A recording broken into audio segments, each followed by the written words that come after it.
Good morning mga kabahay and welcome back po dito sa aking YouTube channel. So dito po ako ngayon sa Villas at Golden Horizon sa may Barangay Hugo Perez ng Trece Martires, Cavite para ipakita sa inyo ang bagong townhouse unit na in-offer nila dito sa project na to. So ayan po, nasa harapan natin. By the way, ako nga pala si Chad Ricaforte, isa po ko real estate broker at nanonood po kayo ngayon ng aking house tour for Shera Townhouse. Okay. So si Shera Townhouse ay meron pong minimum lot area na 54 square meter and a floor area of 71 square meters. Okay? So provision for 3 bedrooms with 2 toilet and bath. Bakit po provision for 3 bedrooms? Kasi wala pa siyang mga bed partition, ano? Pero yun lang naman po ang kulang. At saka pala yung kisame sa taas. So later papakita po natin sa inyo. So ito pa lang kanilang end unit na ito. Ito yung actual turnover. And then ito naman yung kanilang may mga bed partition na. Unfortunately, nakasarado yung kanilang dress up, yung may mga gamit, so dito siyang papasok. Pero dito po magkakaroon na kayo ng idea kung ano itsura ng mga kwarto niya, no? So meron na rin po siyang carport at balcony katulad niyan. Okay? So available nga pala ang aming Shera Townhouse through bank and Pag-ibig financing. So kung end unit ka, so possible may excess lot ka pa na katulad niyan. So depende po kung ano yung available. So kung I think mga 100 square meter, possible mga hanggang dito sa poste na to. Pero kung inner unit lang po ang lote mo, hanggang dito lang po siya. Sa pader na to, may firewall na yan, ano? Okay. So yung design niya, iba-iba sila ng kulay. Pero modern naman. So ito yung kanyang carport. I think siya ang mga sedan. Saktong-sakto para sa mga sedan. Pero kung mga pick-up, possible na magpas ka dito sa sidewalk na ito. Okay. Yung pintuan niya, steel door po siya. 90 cm ang lapad. Okay. And then, so pagpasok po ninyo, mapapansin nyo na may tiles na siya na 60 by 60 ceramic and ito yung kanyang kisame. So mukha siyang high ceiling pa, no? Kasi wala pa yung pinaka-kisame niya. Pwede mo siyang lagyan or pinturahan na lang ng puti para magmukhang mas linis tignan. Kasi yun po yung mga bakal na pinagbuhusan ng slab. Okay, so pagandahan niya, mataas yung ceiling niya, mataas yung tignan.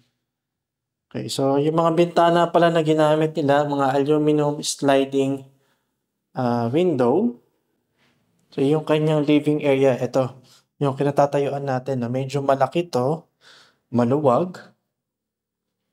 And then ito naman yung kanyang dining and kitchen area. So ito yung kanyang actual turnover ng kitchen or countertop. So naka-tiles. So possible talaga papalagyan mo ng mga pintuan dito, tsaka ng mga cabinet. Okay, so sa likodan,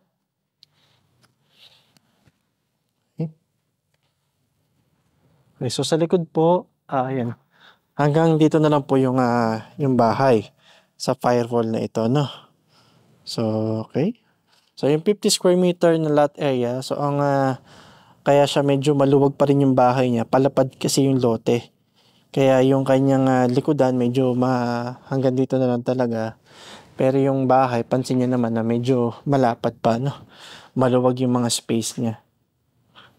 Okay. And then, dito sa may part na to, pwede ka pang maglagay ng mga storage or study area. Pwede ka maglagay pa ng table dito. So, maluwag pa naman yan. First toilet and bath dito sa bahay na to. So, yan. Naka-tiles na siya pero hanggang dyan pa lang. And kita mo pa yung mga tubo nung CR sa second floor. So, possible papalagyan mo pa talaga to ng kisame. Okay. And then PVC type po yung ginamit nila na pintuan. So meron yung toilet niya and lavatory. Yan po yung actual turnover. So sa hagdan naman niya, tubular. yung ginamit nila dito, and then may mga tubular din po dito na 1x1. Ito naman ay 2x4, yung mga tubular. Tapos yung mga steps niya, so plywood. Itong mga steps niya, mukha lang siya makapal kasi ito yung bakal pa din 'tong part na 'to, yung support para dito sa steps na plywood. Okay, so akit naman tayo dito sa second floor. So punta tayo dito sa pinaka-corner. So ito naman, yung second floor, yung kisame niya wala pa din, pero may mga insulation na rin siya para makabawas ng init. So ito yung puwedeng magkaroon na 3 kwarto. Kung papansin po ninyo maluwag na maluwag ito para sa 3 kwarto. And then ayan, meron kang common toilet and bath dito. So same lang naman po yung materyales na ginamit. So wala pa rin po siyang kisame. Okay. So dito naman tayo sa kanyang balcony. So may maliit siyang balcony dito na pwede mong magkape-kape sa umaga. Maganda na rin naman yung materyales ng kanyang pintuan, mga aluminum Yung mga bintana niya meron siyang mga awning type dito. So bukod sa mga sliding may mga awning din. And bawat kwarto napansin ko lang may mga butas na siya for window type aircon. So ito yung dito sa kwartong 'to, nasa baba nga lang. And then dito meron din ditong butas. Ito naman sa kwartong 'to nandito naman siya. Okay, so yan punta naman tayo dun sa kanyang, complete turnover, yung may mga bed partition na So by the way, kung interested pala kayo mag-inquire sa akin through Facebook, pwede niyo po akong kontakin sa aking Facebook page na Open House by Chad Lecaport. So para sa akin, napakaganda po ng model unit na ito kasi kumpleto na siya, maluwag, na-maximize lahat ng space niya.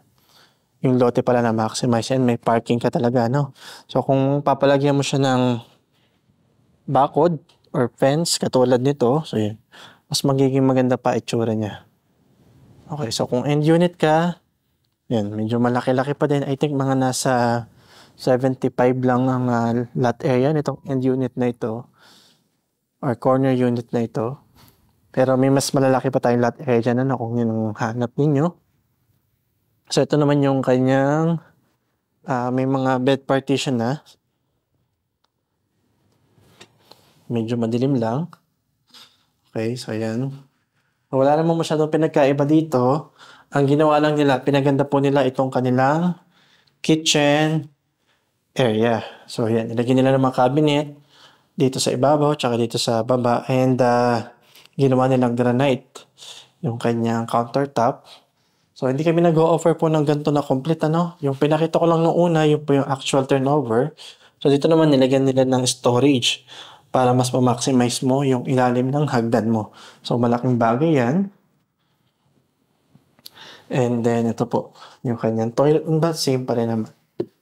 So yung kanyang mga kwarto talaga, gusto kong ipakita sa inyo paano nagkasya yung tatlong kwarto. So ito yung kanyang first bedroom. So ito, I think ito na siguro master bedroom. So unfortunately, kay master bedroom lang access ng toilet and bath. Pero pwede mo rin namang i-customize yan. Okay. I think mas maganda kung hanggang dito lang andito na yung bed partition. Para yung toilet and bath, mapapasok ng lahat. Okay, so hindi lang kay master bedroom, so may access na rin yung 2 kwarto. So, yan. Pero ang kagandahan yan, kung ganito ang gagawin nyo, si master bedroom, meron siyang walk-in closet. Tapos, nasa kanya nga yung toilet and bath. Okay? So, maluwag po ito. Pag naglagay ka ng kama dito, kahit dito or dito, maluwag pa po ito. So next po, ito yung second bedroom. Okay, maluwag din. And may space ka pa rin dito for built-in cabinet. So tulad ng nabanggit ko po kanina, maluwag po itong second floor nila para sa mga kwarto. Kaya tingin nyo naman na may mga space pa talaga. Tulad dito may mga cabinet pa siya. Pero itong kwarto na ito, ang may access going dito sa balcony. Okay? So, yun lang.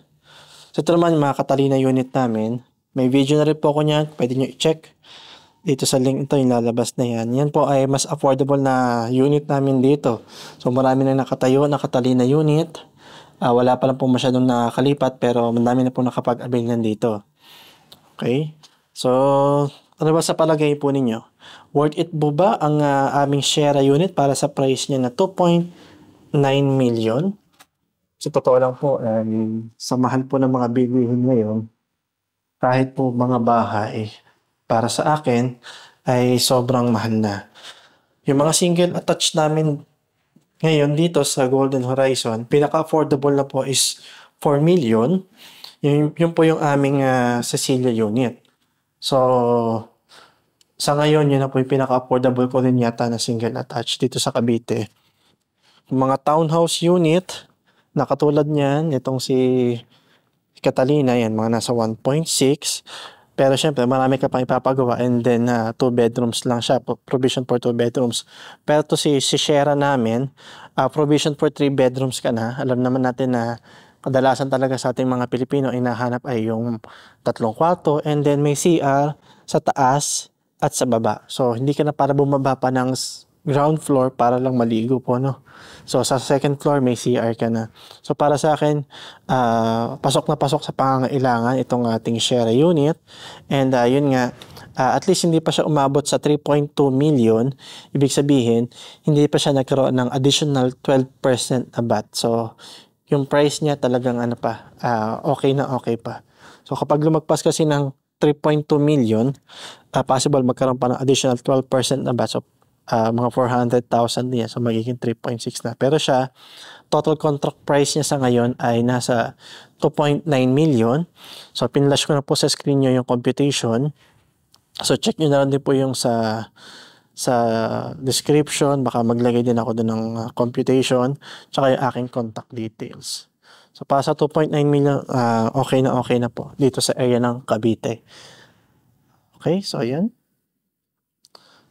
Okay, so sa amenity pala, meron silang basketball court, clubhouse, and then wala nga lang pong swimming pool, ano. So, yun lang po ang nawala sa kanya. Pero sa kalsada naman, pansin nyo po, maluwag naman. Maluwag naman. Kahit mga townhouse unit po ang kanilang mga in-offer dito, maluwag naman yung kalsada. Okay. And yun nga, available po siya through Pag-ibig Financing. So kung nagustuhan niyo po ang video to, please paki-share, paki-like at mag-subscribe na rin po kayo dito sa aking YouTube channel para ma-notify kayo pag may mga bago akong videos. At kung interested na po kayo mag-reserve sa bawat property na in-offer ko, mag-reserve na kayo. Dahil ang property, patagal ng patagal, pamahal ng pamahal, palayo ng palayo. Yun lang po at maraming salamat.